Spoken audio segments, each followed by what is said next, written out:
Okay, we were just talking about Ken Loach, his film Kes. It's one of the great films he's done. Riff Raff starred a kind of young Robert Carlyle as a Glaswegian guy down in London working on the building sites there. The total lack of health and safety, or any, just the exploitation of the. I mean, I used to live with sort of live in a bed and breakfast in one room with three other criminals, basically. But sometimes you'd work on the building sites, and whilst also signing on the dole. This is when I was just 18, and I don't know, whatever. But and Ricky Tomlinson is in that as well. I think he's really funny. He gets caught in the bath and stands up completely naked, and there's nothing more invigorating than seeing Ricky Tomlinson completely naked. It really, really will make your day. If you ever had any erectile dysfunction problems before, they were completely solved when you see Ricky Tomlinson. If you don't know who Ricky Tomlinson is, he is the father from The Royal Family, which is a fantastic British sitcom. So now I have to be aware when I'm doing these podcasts, and that's why I can't think of the word, test driving the podcast. I want to see what annoying habits I have. Like perhaps I go all the time, and I want to get rid of those, because I know when I listen to other people and they have annoying habits, it can really take away from the enjoyment of the program or the thing I'm listening to or watching. So I'm aware that I'm tending to digress a bit from Ken Loach. One other film he did, which I really love, was Sweet 16, which is set in Greenock.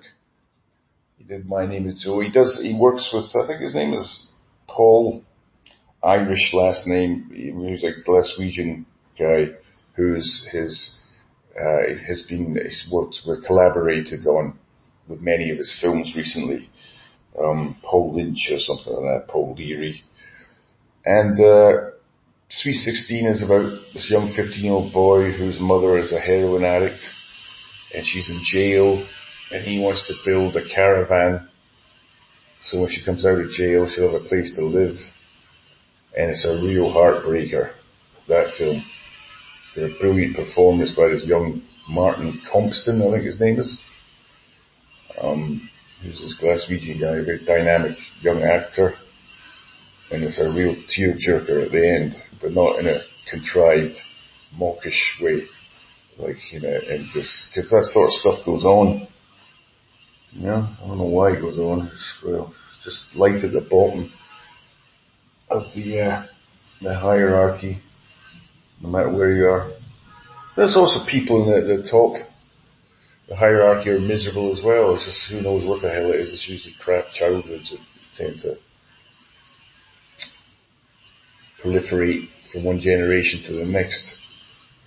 So, Sweet 16, which reminded me of, and I'm going to get that to another film called Lilia Forever by Lukas Moodysson, who's a great Swedish film director.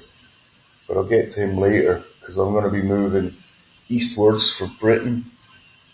I guess the first country we come to is, I know, maybe it's Portugal or something like that, but I'm not going to do. I'm going to go to France. Great film directors. I think they invented the film in some ways, didn't they? The French. Cinematheque, Lumiere, something, all that sort of stuff. There is, it's hard to do this. I got this fucking horrible fucking saw thing going on non-stop. I don't know if it was going to show up on it, but you're getting it all, warts and all. Me swearing about it. I don't notice it most of the time, but it's like, for fuck's sake, man. Can't you see I'm trying to do a podcast here?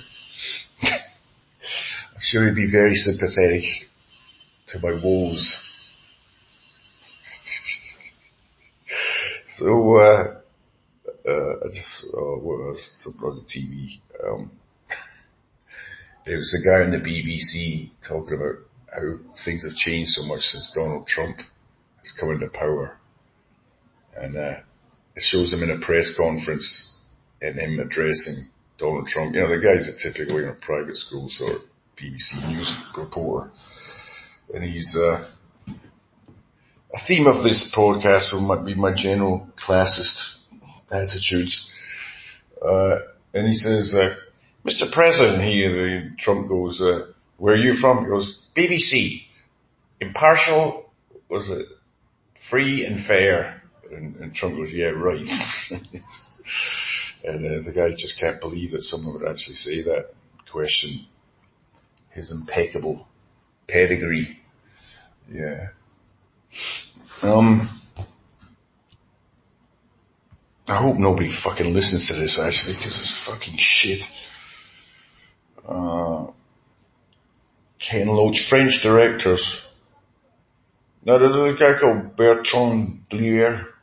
I don't know how to pronounce his name. And he has made a number of black comedies, a lot of times with Gerard Depardieu in them. First one I saw, I think it was Les Valeurs or something, I don't know what it's called. It's him and this other guy called Patrick Dewawe. I don't know how to say his name. And they're just like young hooligans getting in adventures, traveling around the French countryside. They're not really in Paris much. I think they're in the south of France. And, Gerard is his usual sort of dynamic, charismatic self, and his sidekick, Patrick, is also very lovable, and it's just a great film, great buddy film. The first scene is this middle-aged kind of, like heavily make-upped woman nervously looking behind her shoulder and walking in the car park of this like housing estate, and around the corner comes Gerard Depardieu sitting in a shopping trolley pushed by Patrick Dewawe, and he's saying, it all sounds great in French. He's basically sexually harassing her, and it should be very uncomfortable and not funny, but it is funny. He's chasing, and it was the 70s, so he could get away with stuff like that. He's just saying all this stuff, and like, I think he said, I'll make love to you like you'll never believe, and she's running away. And then they hook up with this really beautiful blonde young woman. I think they steal a Rolls Royce, and they're sort of sharing sexual relations with a young woman, the two of them. And there's one scene where he's driving the Rolls Royce, Gerard, and the other guy's having sex with the blonde woman in the back of the Rolls Royce, but she's got her hand, she's sort of reverse cowboying him, and she's got her hand on Gerard's shoulder, and she's having an orgasm, and she keeps squeezing Depardieu's shoulder as she's coming to a climax, until eventually he's getting more and more frustrated trying to drive, until eventually he just stops the car and he just gets out and he's pulling down his trousers like he's about to jump on top of her as well. So that's a really funny scene, that. There's other ones he did, Tenue de Soirée, Evening Wear, I think that's called. I can't really remember what the hell goes on in that one. They're very, subversive, go against the petit bourgeois mentality, sensibility, I don't know what the hell. Other French directors, I've only got 30 seconds here, so, Jean-Luc Godard. All your David Lynch's, all that stuff, Quentin Tarantino, the blueprint was set there by Jean-Luc Godard and Jean Cocteau, I think, and surrealism, which is a juxtaposition of different things going together. I'm running out of time here. More on that later.